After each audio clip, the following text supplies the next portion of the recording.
पिछले वर्ष से ही लगातार माननीय मुख्यमंत्री जी बिहार के निर्देशानुसार पुलिस कर्मियों की संख्या बिहार पुलिस में बढ़े और जनसंख्या के अनुपात में आवश्यक पद क्रिएट किए जाएं, इसके लिए लगातार प्रस्ताव भेजा गया था। और उसके उपरांत 1 फरवरी 2023 को ERSS के लिए 7,808 पद तथा 3 फरवरी 2023 को सीधी नियुक्ति के जनसंख्या अनुपात के लिए कुल 48,447 पद और फिर ERSS फेज 2 के लिए 19,228 अर्थात कुल 75,543 पदों की स्वीकृति फरवरी 2023 में हम लोगों को प्राप्त हो गई थी। इन 75,543 पदों के बाद अब इनकी नियुक्ति की कार्रवाई की जानी है और इनके प्रशिक्षण की कार्रवाई की जानी है।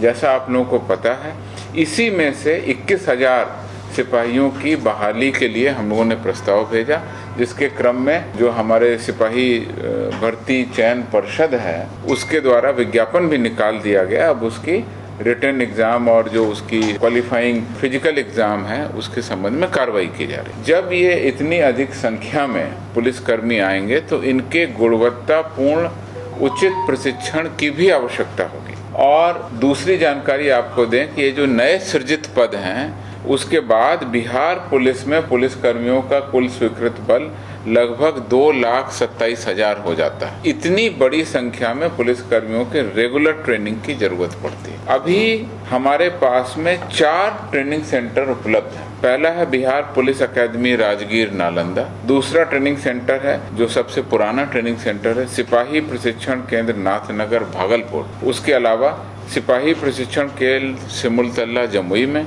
और सैन्य पुलिस प्रशिक्षण केंद्र जो अब BSEP हो गया, बिहार विशेष सशस्त्र पुलिस प्रशिक्षण केंद्र डुमरांव बक्सर में।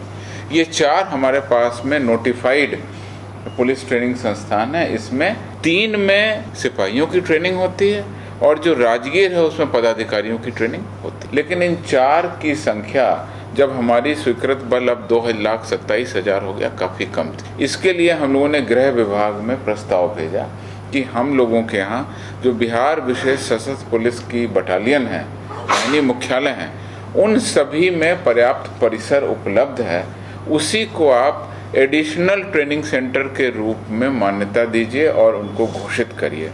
तो मैं आपको बता दूं कि इन सभी नियुक्ति और जो आगे हमारा पुलिस का बल बढ़ रहा है उसके कारण अब गृह विभाग के द्वारा अनुमति दे दी गई।